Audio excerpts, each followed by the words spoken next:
भूले, हम अपने बुजुर्गों का ज़माना नहीं भूले। Welcome to my podcast unplugged Amrita. और मेरे पॉडकास्ट में मैं बात करती हूँ अपने दिल से निकलकर आपके दिल तक पहुँचने वाली।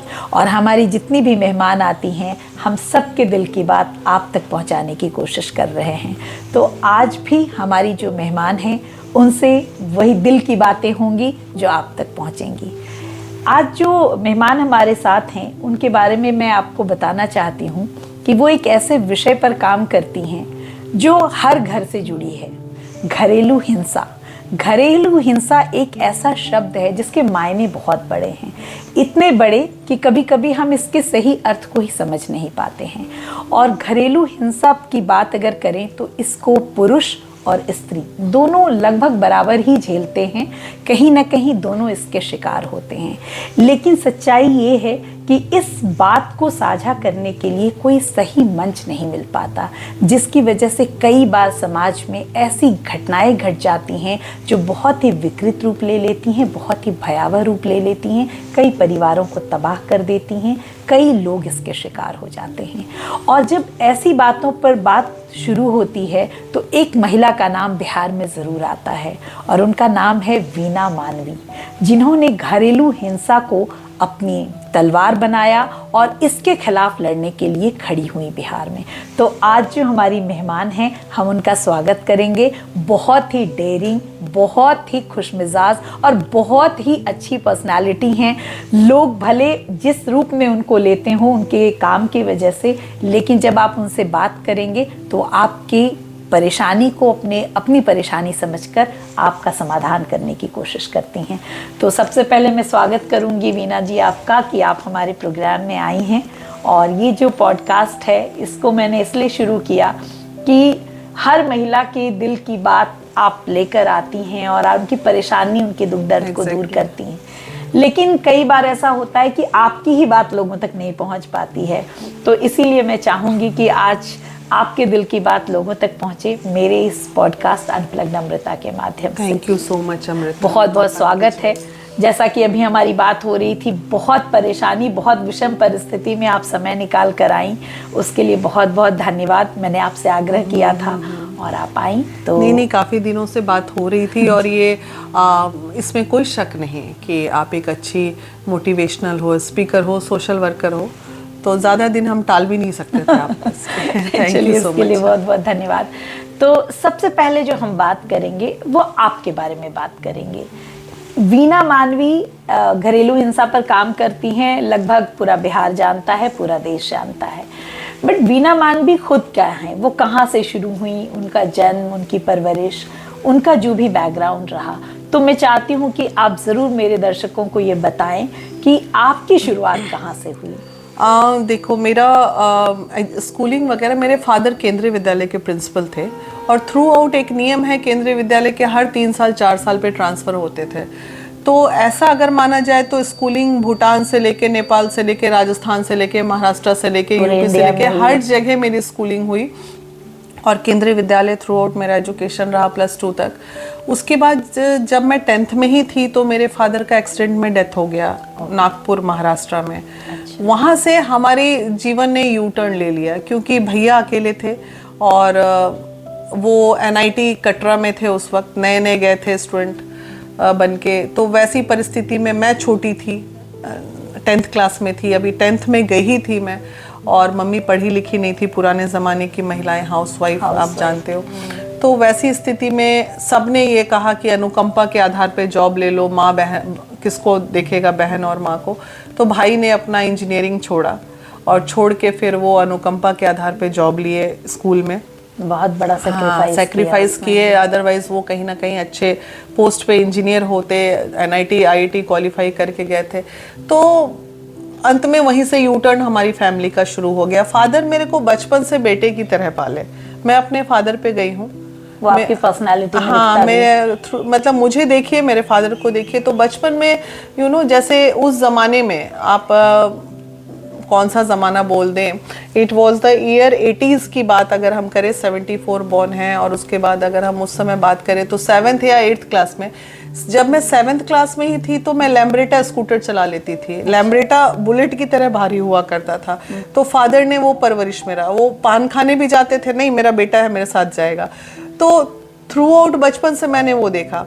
उसके बाद 10th में अचानक सा फादर का छूटना, बनना था कि बेटा इंजीनियर और बेटी डॉक्टर, यही दो चीजें होती थी उस जमाने में। तो मेरा मेडिकल का वो चल रहा था कि 10th के बाद ये सब करना है।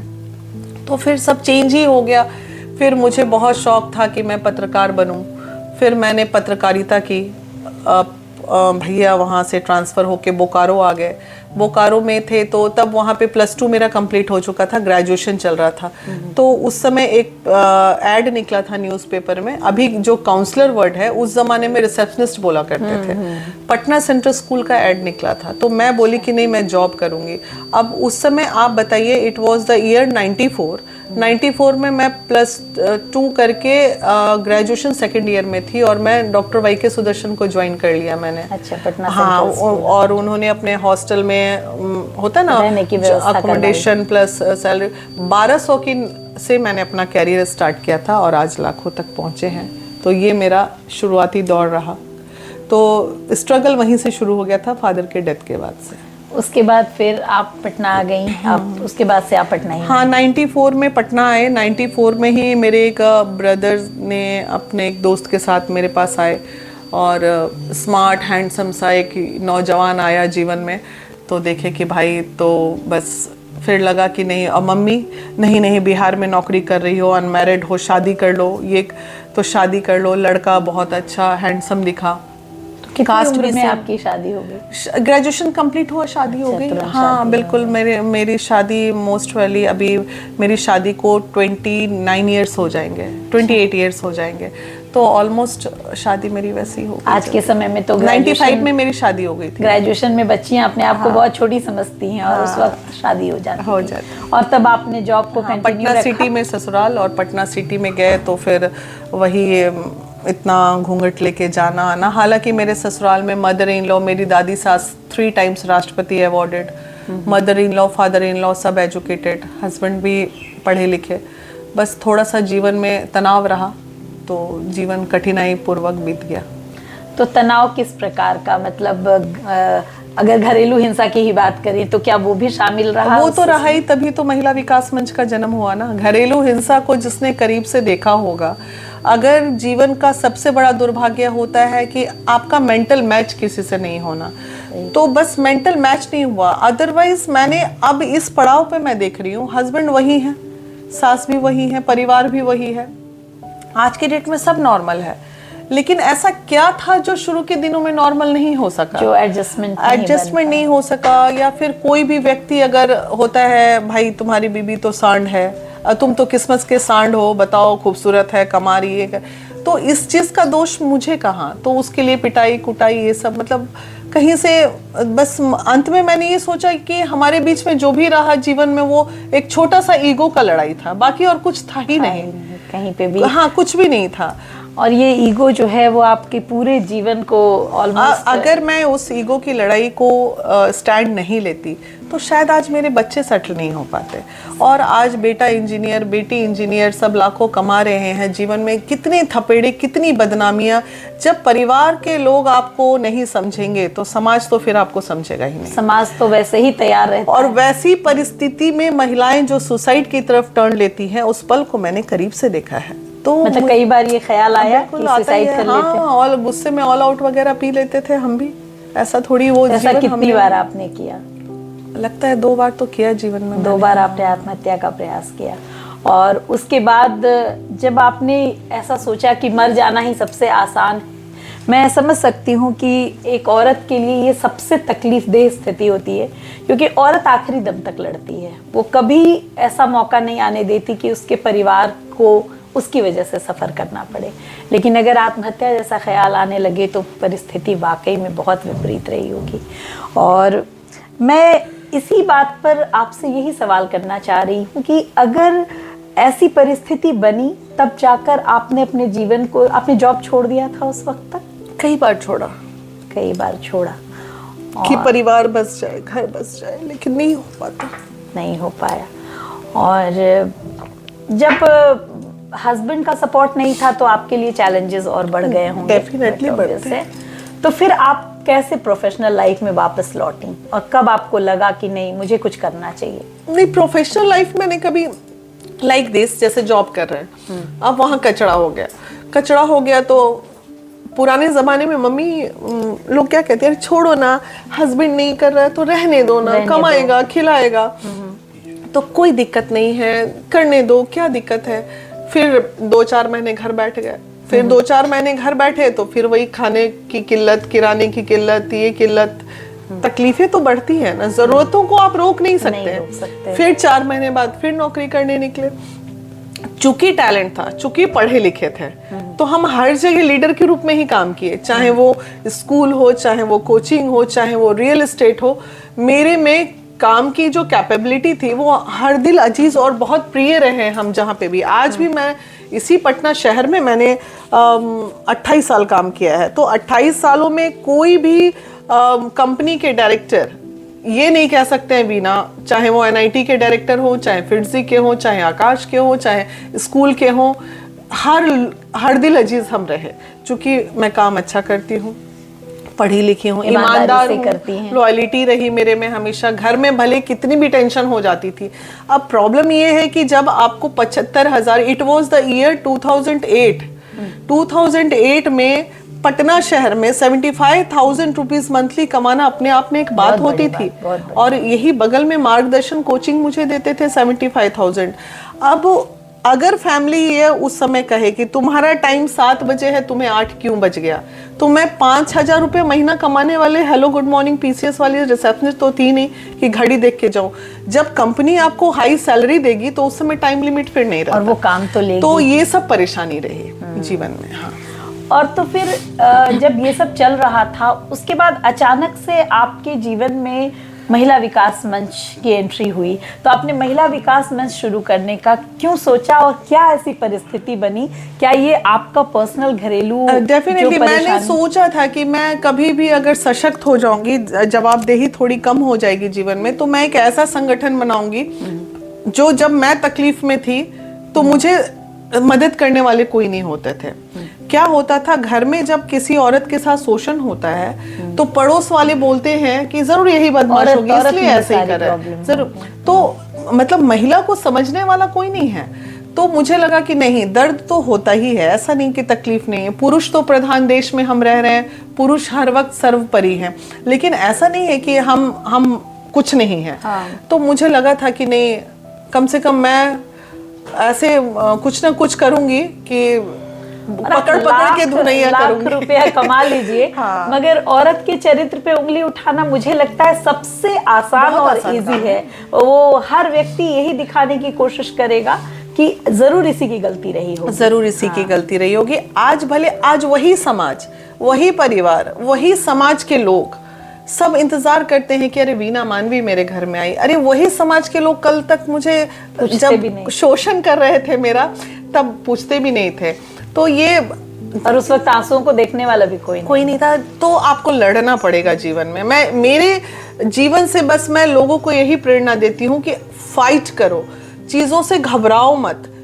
अदरवाइज जीने के लिए तो कोई नहीं चाहेगा कि आप मेरे सामने सुखी रहिए, ये तो कोई देख नहीं सकता। बहुत रेयर लोग। आपकी जैसी महिलाएं जो हैं वही ये महिलाओं को समझाने में कामयाब भी होती हैं कि हालात कितनी भी खराब हों, आप खड़े हो सकते हैं। बिल्कुल हो सकते। और ये तब जब आपने महिला विकास मंच की शुरुआत की, तब कितने लोगों के साथ आपने ये शुरुआत करी? 4-5 लोग थे लीड्स करने में। अच्छा। शुरू के दिनों में हमारे वैश्य समाज के लोग थे, और चूंकि वैश्य समाज से बिलोंग करती हूँ, कांति दी, सरोज दी, इन लोगों ने मिलकर 4-5 लोगों ने, हमने शुरुआत वहीं से हुई थी। उसके बाद धीरे धीरे लोग आपके अपने समाज के लोगों ने हाँ, शुरुआत वैश्य समाज से हुई थी, वैश्य महिला विकास मंच से। अच्छा। उसके बाद ये रजिस्ट्रेशन वगैरह हुआ तो महिला विकास मंच बना। फिर आज के डेट में हजार मेंबर्स हैं महिला विकास तो मुझे लगता है पूरे ऑल ओवर इंडिया में आपने ब्रांचेस बना रखे हैं। हाँ, ट्रस्टी मेंबर में हमारे पास मेन लीडिंग में फाहिमा खातून जी हैं, अरुणिमा जी हैं, चौधरी सर हैं। ये लोग हमारे लीडिंग जो बैकअप हैं। उसके बाद तो मेंबर्स बहुत हैं। कोई तो महिला विकास मंच काम क्या करती है? देखिए, महिला विकास मंच ऐसा कुछ भी नहीं मैंने सोचा था कि हमें कुछ काम करना है इसमें। बस यही सोचे थे कि एक कोई किट्टी खेलता है, कोई मूवी देखने जाता है, कोई कुछ करता है, हम 4 लोग बैठ के लोगों का दुख सुनेंगे। ये आज भी मैं इसी पेज क्योंकि आपका दुख किसी ने सुना नहीं तो आपको लगा हम सुन लेते। बस आज भी मैं इसी पेज पे हूँ कि मैं कुछ मदद कर पाऊँ ना कर पाऊँ, लेकिन आपका दुख जरूर मैं सुन सकती हूँ। ये मैं उसी पेज पे काम कर रही हूँ। लेकिन इसी बीच में हमारे संगठन में लोग जुड़ते गए। आज 15 साल हो गया महिला विकास मंच को, और महिला विकास मंच की तरह जाने कितने मंच आज के डेट में बिहार में खुल गए। आप बताइए, 15 साल पहले हजारों महिलाएं हैं जो इस तरह का काम कर रही हैं। पूरे बिहार की बात कर ले तो हजारों महिलाएं इस तरह का काम कर रही हैं। तो एक तरह से तो हमने सशक्त किया ना। ठीक है, वो जिस रूप में भी करें, 2 पैसा लेके करें या अपने आप को सशक्त बनाने के लिए करे। जिस महिला को कोई पहचान नहीं रहा था, जो कल को पीड़िता बन के मेरे पास आई थी, और आज वो महिला लाखों लाख में सेटल होके दूसरे का दुखी सुन रही है, लेकिन लोग खुश होके दे, चाहे जबरन दे आ रहे, तो जरूरतें तो पूरी हुई ना उनकी। तो मैं यही सोच के खुश हूँ कि मैं अपने पेज में तो ये जो घरेलू हिंसा की बात है, तो जहां तक मैं समझ पाती हूँ कि घरेलू हिंसा की शिकार सिर्फ महिलाएं ही नहीं होती, पुरुष भी होते हैं।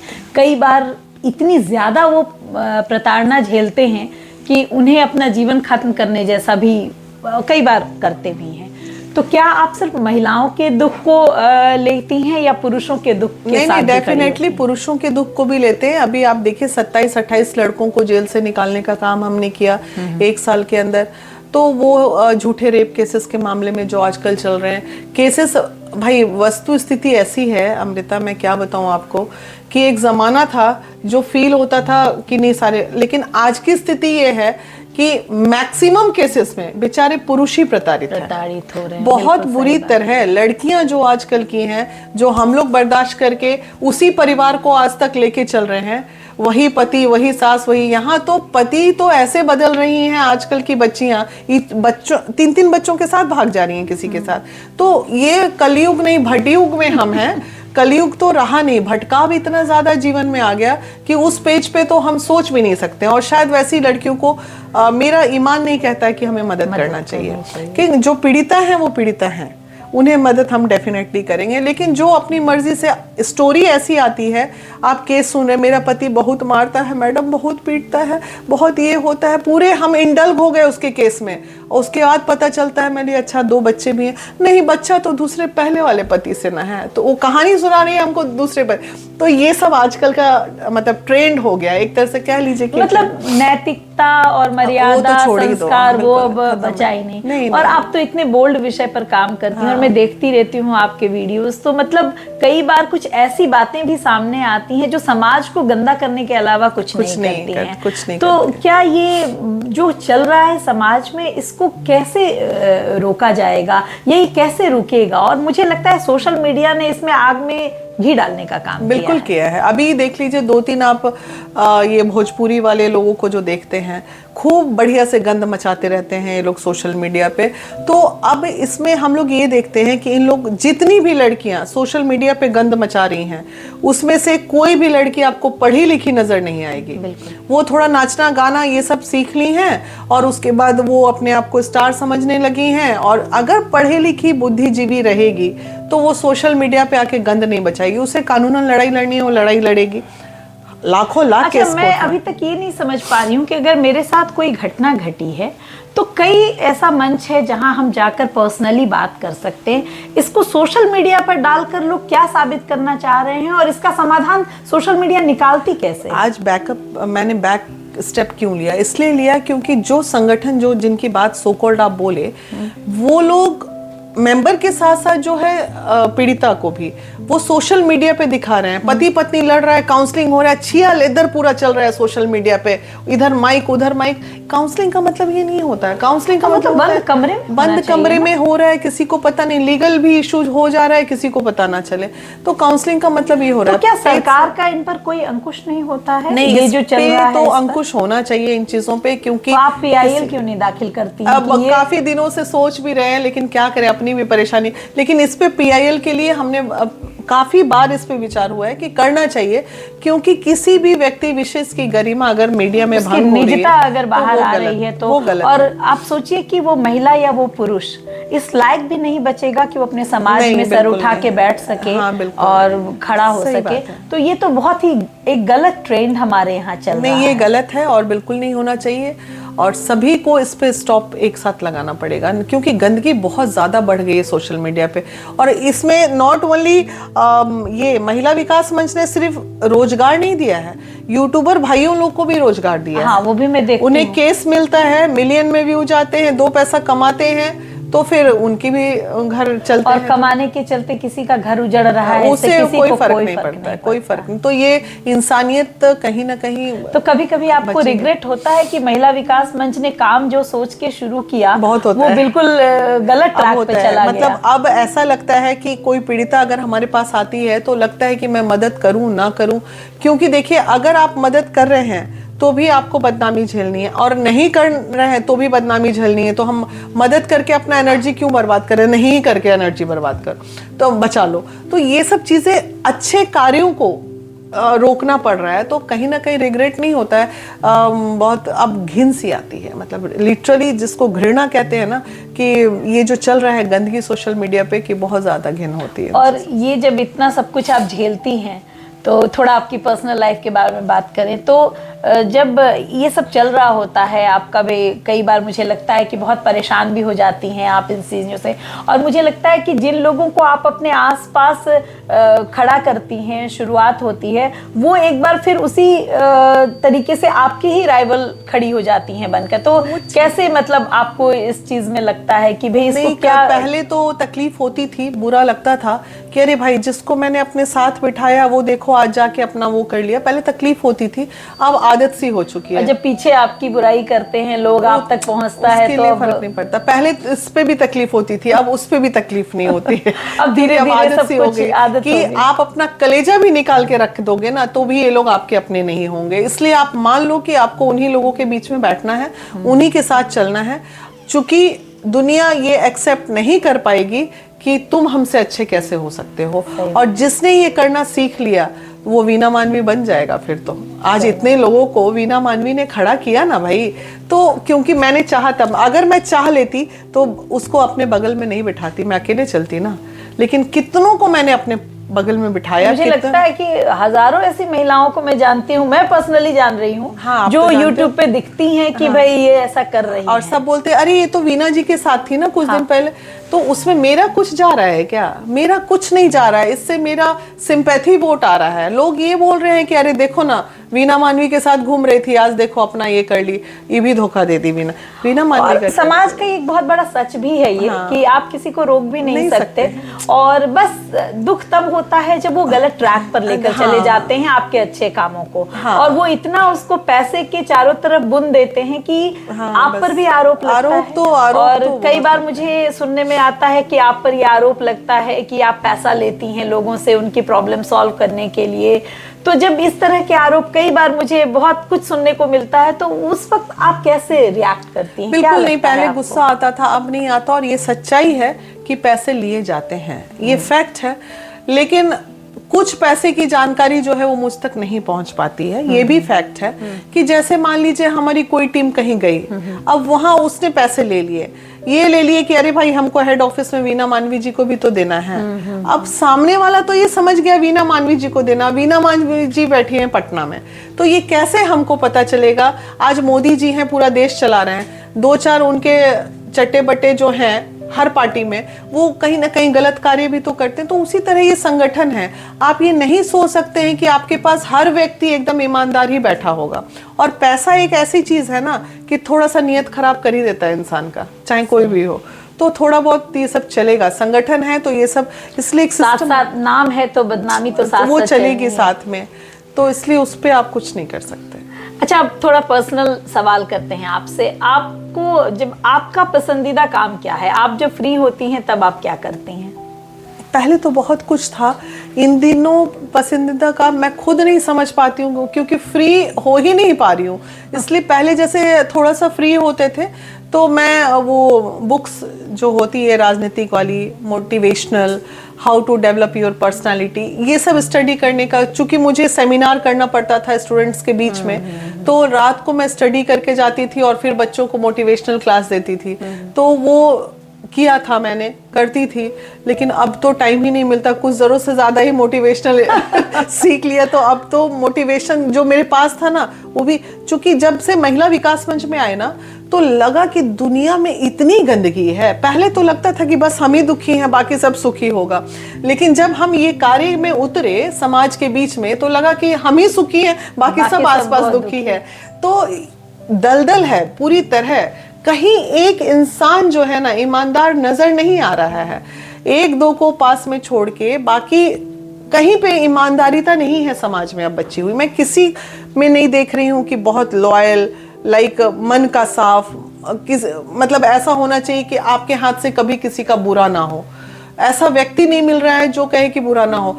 आप ऐसे पीठ घुमाएं, वीना मानवी ऐसे पीठ घुमाई, बस पीछे चालू हो जाता है, और मुंह पे सारे लोग अच्छे हैं, मुंह पे सारे लोग अच्छे हैं। तो ये समाज है हमारा, इसमें आप कुछ नहीं कर सकते। फिल्में देखती हैं? हाँ, देखती हूँ। तो किस तरह की फिल्में पसंद करती हैं? नारी प्रधान, घरेलू हिंसा से जुड़ी हुई? नहीं, मुझे ऐसे फिल्में तो सभी मैं देख लेती हूँ, लेकिन थोड़ा सा मुझे अभी इन दिनों, मतलब फेवरेट हीरो की बात अगर कीजिएगा तो अजय देवगन मेरे फेवरेट। हाँ, all time favourite. All time favourite Ajay हमारे देवगन। टाइम के तो उनकी जो भी मूवी आती है तो देखना मेरी मजबूरी हो जाती है, इसलिए। अच्छा, आपने थप्पड़ फिल्म देखी है?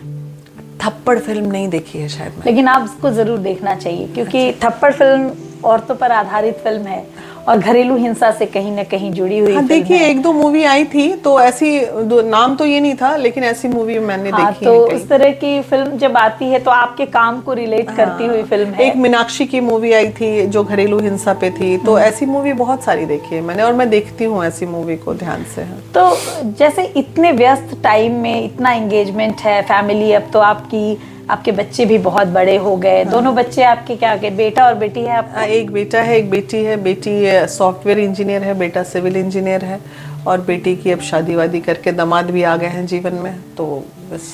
तो जब आप ये सब कर रही थी, तो क्या आप अकेले अपने जीवन की लड़ाई लड़ रही थी? मैं 100% मैंने अपनी लड़ाई अकेले लड़ी है जीवन की।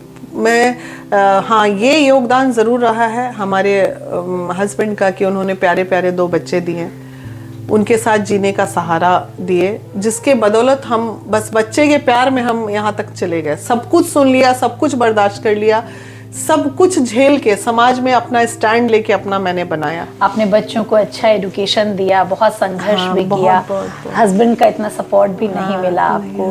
तो समाज आपके साथ किस तरीके से खड़ा हुआ? कभी विरोध? मैं तो कभी कभी थैंक्स बोलती हूँ, इसलिए बोलती हूँ क्योंकि मैं स्ट्रांग थी शुरू से, और मुझे लगता है कि अगर बहुत आसान जिंदगी मुझे मिल जाती तो आज मेरा ये ऑरा नहीं हो पाता।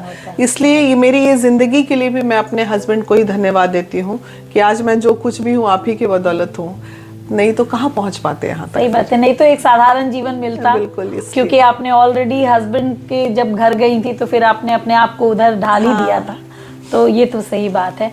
अच्छा, एक बात और जानना चाहूंगी कि जब आप ये सब काम करती हैं, या जब आपको लगता है कि ये जो घरेलू हिंसा है ये वाकई में समाज की जड़ों तक घुसा है, और आज से नहीं सदियों से घुसा हुआ है, बिल्कुल घुसा हुआ, तो क्या पहले की महिलाएं भी ये झेलती रही होंगी? बिल्कुल। लेकिन आज के लोग, आज की जो युवा पीढ़ी है, वो इतना ज्यादा रिएक्शन में आ गई है कि वो हर छोटी छोटी बात को घरेलू हिंसा ही समझ लेती है। तो ऐसा क्यों समाज में? देखिए अमृता, मैं एक बात बताती हूँ, मैंने बहुत रिसर्च किया है इस पर, ठीक है?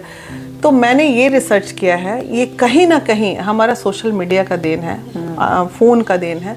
आप याद करो कि जब हमारे जमाने में लोग प्रताड़ित होते थे, फोन नहीं थे, पति ने 2 थप्पड़ मार दिया, रो धो लिए, ये कर लिए, माँ बाप तक खबर नहीं पहुंचा पाते थे, और अंतर्देशी और पोस्ट कार्ड लिखते थे कि ऐसे ऐसे हो रहा है। जब तक वो पोस्ट कार्ड पेरेंट तक पहुंचता तब तक मियाँ बीबी का फिर कंप्रोमाइज हो जाता था। आज की स्थिति क्या है, ये हमारे आज के युवा पीढ़ी में 10 बजे रात को पति पत्नी में झगड़ा हुआ, 10:05 पे पत्नी का फोन मायके में पहुंचा, 10:15 में भाई बाप सब उसके घर पहुंच गया, रे तू हमारा बहन के मार लिया।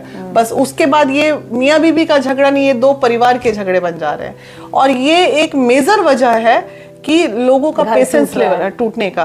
तो ये कहीं ना कहीं कनेक्टिविटी इतना आसान हो गया है। तो पहले ही का जमाना ठीक था, पोस्ट कार्ड और अंतरदेशी वाला, कि झगड़े तो होते थे लेकिन जब तक परिवार तक बात पहुंचती तब तक फिर मियाँ बीबी का रिश्ता था कंप्रोमाइज पे उतर जाता था। और लोग कहते हैं कि नारी सशक्तिकरण, महिला सशक्तिकरण और पता नहीं क्या क्या, और इस सशक्तिकरण के चक्कर में ये जो तलाक के केसेस इतने बढ़ रहे हैं, या लोग सुसाइड कर रहे हैं, या अच्छी अच्छी लड़कियां जो अच्छा कमा रही हैं उनका भी घर नहीं बच रहा है, वो इसलिए तो नहीं क्या बचे। आर्थिक सशक्तिकरण कभी मायने नहीं रखता है? नहीं रखता, आर्थिक बिल्कुल मायने नहीं रखेगा, क्योंकि हमें ये समाज को समझा, हम जैसी, अगर मैं सास बनूंगी तो मेरा माइंड पहले से मेकअप है कि मेरी बहू आएगी तो उससे सेवा की उम्मीद नहीं रखनी है हमको, क्योंकि वो पढ़ी लिखी जिम्मेदार लड़की आएगी, वो एक बाहरी दुनिया की लड़की आएगी।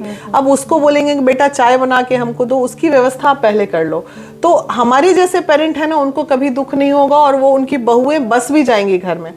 बहू को बसाना ये कहीं ना कहीं सास का काम होता है। सास अगर चाह ले घर की तो सवाल ही नहीं पैदा होता है। अगर कभी मियाँ बीवी में झगड़ा भी होगा, मेरा माइंड पहले से मेकअप है कि हम अपने बेटा को 2 थाप पहले लगाएंगे, और जहां बेटा को 2 थाप लगा, दूसरे दिन से बहू अपने आप चिपक जाएगी मेरे पास आके कि मम्मी बहुत अच्छी हैं।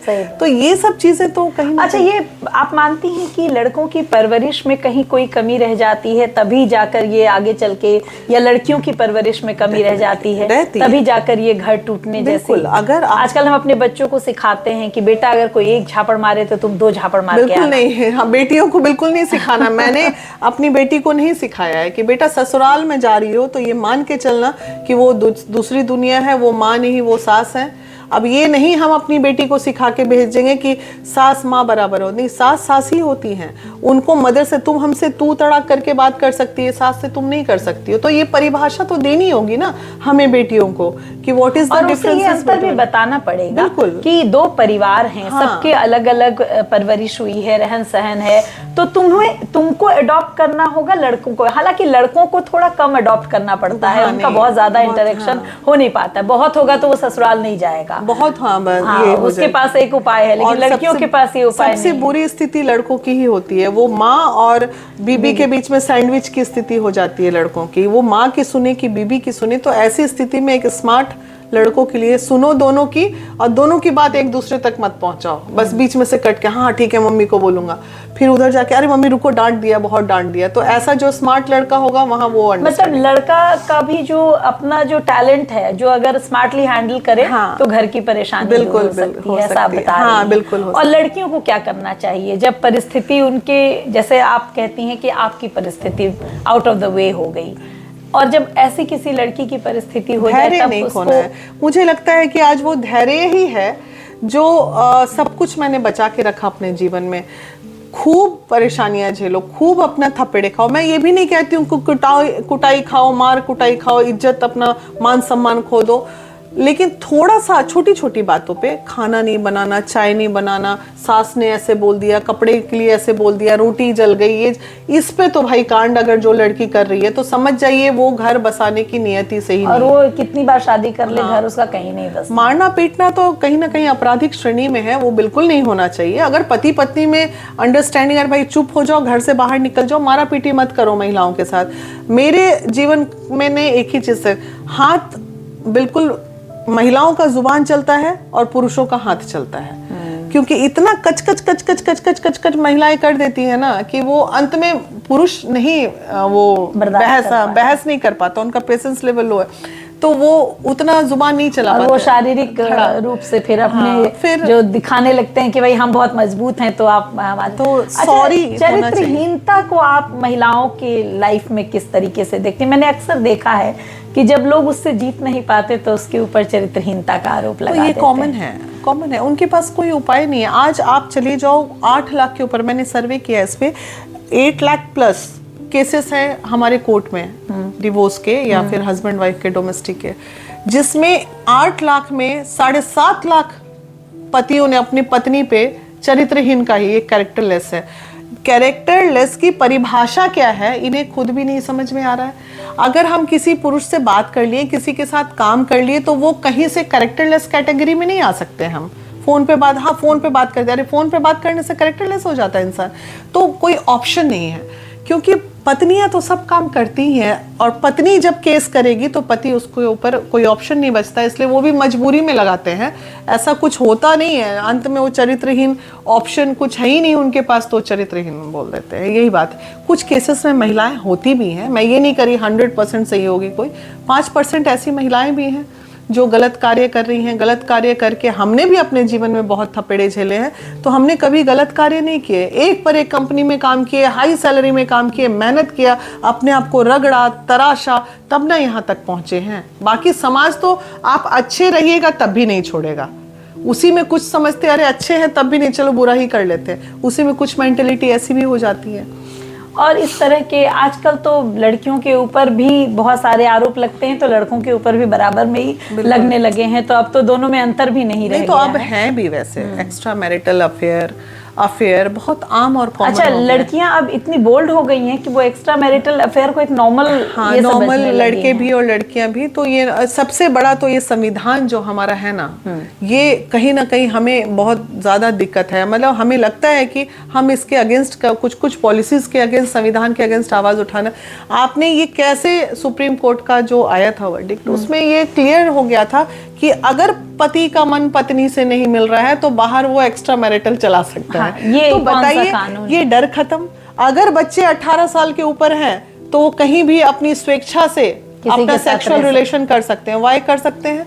ये ओयो रूम्स का प्रचलन जो आपने कर दिया, आपके छोटे छोटे संविधान के बदलाव की वजह से आज घर के बच्चे जो हैं ओयो रूम्स में, आपको एक होटल का कमरा दिन में 3 बार बुक होता है ओयो रूम्स के थ्रू। तो आपने क्या कर दिया? क्यों आपने पहले क्या था, शादीशुदा कपल ही होटल में रूम ले सकते थे, हम लोग के कॉलेज के जमाने में याद है हमें। अब आज देखिए, आप 18 साल के ऊपर हैं, दे दो, चले जाओ किसी भी कमरे में। तो संविधान में बदलाव की तो जरूरत है, कहीं ना कहीं समाज इससे इफेक्टेड तो हो ही रहा है ना इन चीजों से। अच्छा, तो आपको लगता है कि आपने अब राजनीति में भी कदम रख दिया है, तो राजनीति में आने के पीछे क्या कारण रहा आपका? देखिए, ऐसा कोई कारण नहीं रहा, लेकिन क्या था, कहीं ना कहीं मेरा बेटा और मेरे साथ के जो सहपाठी लोग हैं, वो लोग इतना ज़्यादा फोर्स कर दिए ना कि इधर जो ये सब देखे, जैसा आपने अभी पूछा कि लोग छुरा भोग देते हैं, इधर चले जाते हैं, उधर चले जाते हैं। मतलब एक तरफ से मैं आगे बढ़ रही हूँ और पीछे पलट के देख रही हूँ तो कुछ भी नहीं, गद्दारी और कुछ नहीं। तो मुझे लगा कि मेरा जीवन ऐसे ही व्यर्थ चला जाएगा, क्योंकि समाज ऐसा है नहीं अब। और रही बात मदद की, तो पहले क्या था, पूरे महीने में 100 केसेस आते थे, अब आज के डेट में पूरे महीने में 500 केसेस आ रहे हैं। तो हम कहाँ से उतना मदद, ना टाटा, ना बिरला, ना पैसा, ना कौड़ी, आखिर आप अपनी क्षमता से कितनी मदद कर पाइएगा। तो वहां जाने का मतलब यही था कि रूलिंग पार्टी में अगर मैं जाती हूँ तो कहीं कोई बड़ा केस अगर आता है तो मैं उनसे मदद ले सकती हूँ। और प्रशासनिक मदद भी हाँ, वो तो मिल रही है, वो तो पहले भी मिलती थी, लेकिन प्रशासनिक मदद जहां तक मैं जानती हूँ ना, ये प्रशासनिक लोग ना पॉलिटिकल लोग से बड़े चिढ़ते हैं। वो वीना मानवी महिला विकास मंच बोलने से बहुत मदद कर देते हैं, वहीं अगर बोल देंगे कि जदयू नेत्री बोल रहे हैं तो मदद घट जाएगी। हाँ, तो ये चीज प्रशासनिक लोग पसंद नहीं करते। तो क्या ये आपके काम के खिलाफ नहीं चला जाएगा जब आप? नहीं, क्यों, हमने अपना चेहरा बनाया है, हमें कौन सा जदयू में है तभी हम कार्य कर पाएंगे, हम नहीं थे तो उससे भी अच्छा कार्य कर ही रहे थे ना हम। तो आपको लगता है कि राजनीति में आने से सामाजिक लोगों को एक मजबूत वो मिल जाता है? हाँ, बस अब ये है कि अब महिलाओं तक अप्रोच जो है ना वो मेरे थोड़े आसान हो जाएंगे, मुझे ऐसा लगता है। अभी तो जस्ट मेरा ज्वाइन किया हुआ, तुरंत ही मैंने ज्वाइन किया है, तो मुझे लगता है कि मैं अब थोड़ा कार्य अच्छा कर पाऊंगी। बैकअप तो कम से कम, कहीं कोई बड़ी परेशानी आई तो एक फोन करेंगे ना, हम मनीष जी को करेंगे, ललन जी को, सर यहाँ ये मुसीबत में फंस गए हैं, तो उनका निकालना काम है, निकालेंगे हमें। तो ये सब चीजें हैं। रूलिंग पार्टी में जुड़ने का मेन मकसद यही रहा आपका कि थोड़ा सपोर्ट बैकअप चाहिए हमें थोड़ा, ताकि हम काम अच्छे से, क्योंकि मेरी हर अध्यक्ष हर जगह कार्य कर रही है। आपका महिला आयोग कार्य कर नहीं रहा, सालों साल से ठप बंद पड़ा है। तो महिला आयोग के बारे में मैं जानना चाहूंगी, क्या आज भी बिहार महिला आयोग की कोई अध्यक्ष नहीं, कोई नहीं है। दिलमणि मिश्रा जी जो गई उसके बाद तो हुआ ही नहीं, बीच में कुछ दिन के लिए हुआ, वो फिर भंग। तो महिला आयोग, सरकार का इतना इग्नोरेंस क्यों है महिला आयोग? क्योंकि महिला विकास मंच कार्य कर रहा है। आप सरकार का काम कर दे रही हैं, सोचे चलो वो तो कर ही रही है, छोड़ो आराम करो। सही है। नहीं तो फिर इससे बहुत महिलाओं को न्याय नहीं मिल पाता है। तो अगर आप महिला विकास मंच ही काम कर रहा है तो आप ऐसी संस्थाओं को महिला आयोग की जिम्मेदारी दे, हाँ बिल्कुल दे देना चाहिए। और सबसे कार्य लीजिए। अगर ऐसा आपको बना बनाया सिस्टम एक मिल रहा है तो आप उसका यूटिलाइज कीजिए। अब देखना ये है कि वो कितना हमारा उपयोग कर पाते हैं। अब आप रूलिंग पार्टी में हैं, अब आप ये प्रपोजल दे सकती हैं। नहीं दूंगी तो नहीं, उन्हें समझना पड़ेगा। दूंगी, मांगा तो मैंने कभी नहीं, भीख मांगने की तो आदत शुरू से नहीं रही। इज्जत से मिलेगा तो डेफिनेटली कार्य करूंगी, नहीं तो मैं जहाँ हूँ वहाँ ठीक हूँ। और कर ही रहे हैं। मैं आ गई ना आपके पास, अब आप मेरी क्षमताओं के अनुसार कार्य लीजिए ना। आपके पास तो लोग कहते हैं कि हम बिहार के लिए कोहिनूर हैं, तो देखिए अब आप कैसा, हमारी पूरी टीम, पूरी महिलाओं की फौज आपके पास आ गई। जदयू ऑफिस का इतिहास रहा, उन्होंने खुद बोला कि 94 से लेके आज तक ऐसी ज्वाइनिंग नहीं हुई, हजारों हजार महिलाओं से जदयू ऑफिस भर गया। तो भाई अब आप कहाँ पे हमें फिट करते हैं। और रही बात पार्टी की, तो मैं पार्टी के साथ तो रहूंगी ही, उसमें तो कहीं कोई बात नहीं। चलिए, और मैं आपकी पर्सनल लाइफ में एक कोई ऐसी घटना बताइए जिसने आपके जीवन में बहुत बड़ा चेंज लाया हो, जो आपको लगता है कि ये घटना अगर मेरे जीवन में नहीं घटी होती तो वीना मानवी आज वीना मानवी नहीं होती। ऐसी कोई एक घटना ज़रूर आप हमसे साझा करें। मुझे घटना के नाम पे एक ही चीज़ याद आती है कि मुझे लगता है वो एक घटना था 1 दिसंबर। अगर मेरी शादी नहीं हुई होती तो ये टर्न मेरे जीवन में नहीं आता और मैं आज वीना मानवी नहीं बनी होती। तो मेरा बहुत लकी डे था 1 दिसंबर, जो मेरे जीवन में पार्थसारथी जी आए। विपरीत परिस्थिति में अच्छे भी रहें, बुरे भी रहें, फिर अच्छे भी रहें।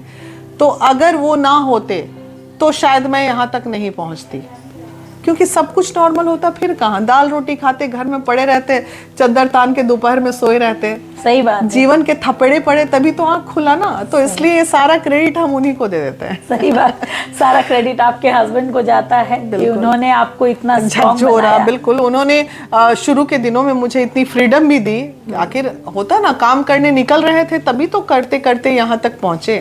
तो ठीक है, चीजें देखिए, यही चीज मैं समाज को बताना चाहती हूँ। परिस्थितियां विपरीत होंगी, आप वैसी विपरीत परिस्थितियों को कैसे संभालते हो ये आपके हाथ में है। और जब एक औरत घर से बाहर निकल जाती है तो वैसे ही उसके ऊपर बहुत तरह के, इस 50 साल की उम्र में भी हमें लोग चरित्रहीन बोल दें, उसका फलनवा ऐसी है, वो ऐसे, भाई क्या फर्क पड़ता है। वो तुम्हारे तो ना, तो तुम्हारी गाली मेरे को चिपकने वाली है और ना तुम्हारी गाली से हमें कोई फर्क पड़ने वाला है। तो ये आज भी लोग फेसबुक पे लिख रहे हैं। कल के कमेंट में मैंने पढ़ा, ये तो अपने पति के साथ नहीं रह रहे। अरे भाई, घर आके देख, एक घर में सास, एक घर में माँ, एक घर में पति, सब बीमार भी पड़े हुए हैं और मैं सेवा कर रही हूँ। तो ये सब समाज में चलेगा, इन चीजों और इन सब चीजों की सफाई देने का कोई जरूरत नहीं है, जरूरत नहीं है, क्योंकि आप कितना भी सफाई दे दीजिए, लोग को जो सोचना है वो आपके बारे में नहीं। और ये भी मैं आपको बता दूं, मुझे कमेंट करने वाले वही लोग नेगेटिव हैं जो मेरे पास के लोग हैं। वो फेक आईडी बनवा के ये सब करवाते हैं कई केसेस में। अभी मेरा एक वीना मानवी पेज हैक हो गया, डेली उस पे बीएफ डाल देता है एक। अच्छा, आप कितना डिस्टर्ब होंगे, डालते रहो। उस पेज को मैंने ब्लॉक कर दिया।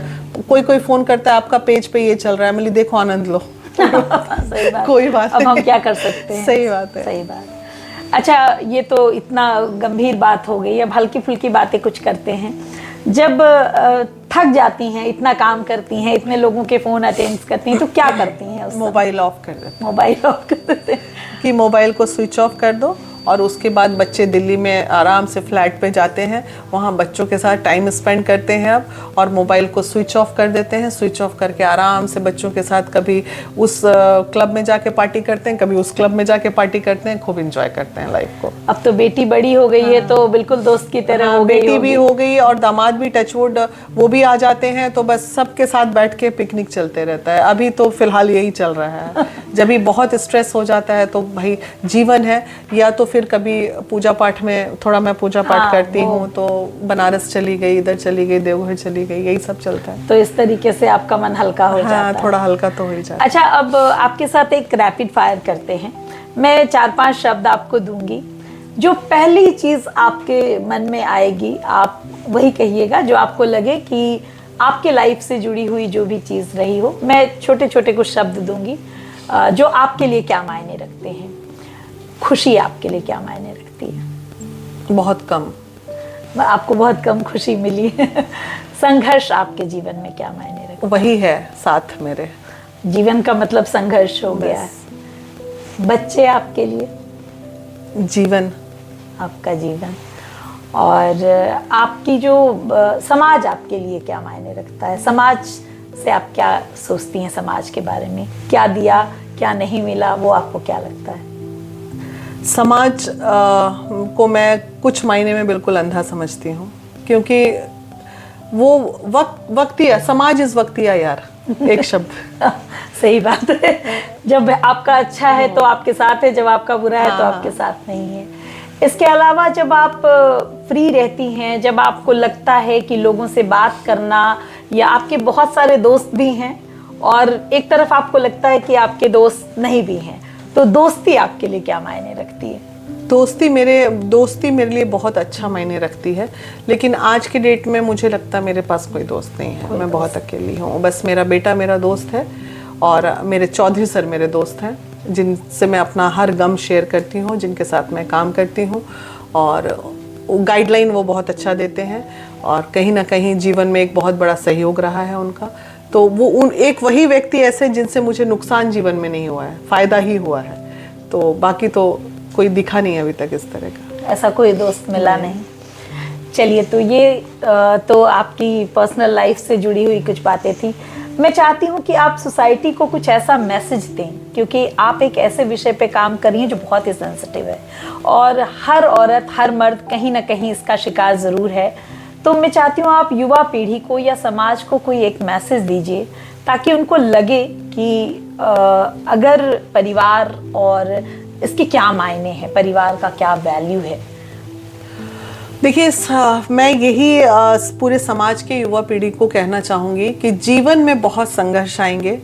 ज़िंदगी को इस तरह तार तार मत कीजिए आप लोग, क्योंकि ज़िंदगी हमारा कपड़ा नहीं है जो दूसरा ब्रांडेड खरीद लेंगे और आप पहन लेंगे। ज़िंदगी बहुत कठिन है, और जो इस कठिनाई को पार कर लिया वही ज़िंदगी का महत्व समझता है। छोटी छोटी बातों को नज़रअंदाज कीजिए और ज़िंदगी को खूबसूरत बनाइए, जो कि आजकल के बच्चे नहीं कर रहे हैं। छोटी से बात का बतंगड़ बना के इतना बड़ा तार पकड़ लेते हैं। तो बस थोड़ा सा पेशेंस लेवल और इग्नोर, ये दो चीज़ें अगर जीवन में आ गई, आप पेशेंस रखो और गंदी बातों को इग्नोर करो। कहीं से भी आपके कान में कोई बुराई आ रही है तो उसको इग्नोर करना सीख जाओ। आपका जीवन ऐसे ही सफल है। फिर हम सुने ही नहीं बुराई, इतने लोग मेरी बुराई करते हैं, हम सुनते ही नहीं है। मैंने अच्छा चलो ठीक है, ये उसके कर्म। और इसीलिए कहीं ना कहीं आप खुश भी रह लेती हैं। बिल्कुल, क्योंकि अगर आपके ऊपर असर होने लगे आप इमेजिन करो कि जो व्यक्ति कुछ नहीं, वो कितना अपने जीवन का कीमती समय आपकी बुराइयों में लगा रहा है।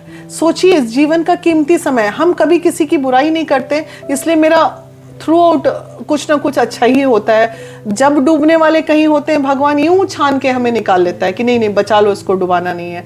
तो और आप अपना इतना 24 आवर का 1 घंटा भी अगर किसी की बुराई के लिए लगा रहे हो तो आपका जीवन तो व्यर्थ हो गया ना। तो क्यों ऐसा काम करना कि किसी की बुराई करना, उतने देर में कोई अच्छा काम कर लो यार।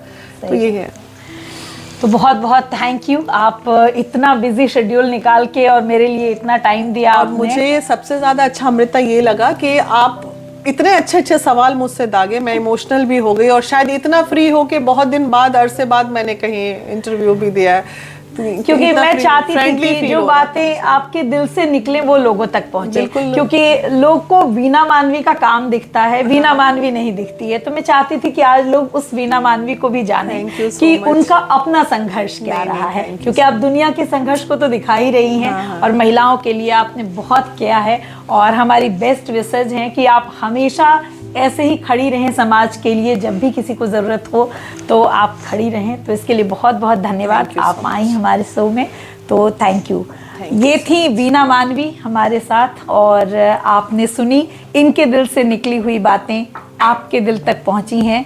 और आप इस वीडियो को जितना ज़्यादा देखेंगे उतना ज़्यादा आप में संघर्ष करने की क्षमता ज़रूर आएगी। मैं महिलाओं से ख़ास करके आग्रह करूंगी कि ज़रूर इनके इंटरव्यू को देखें और सुनें। Thank you so much.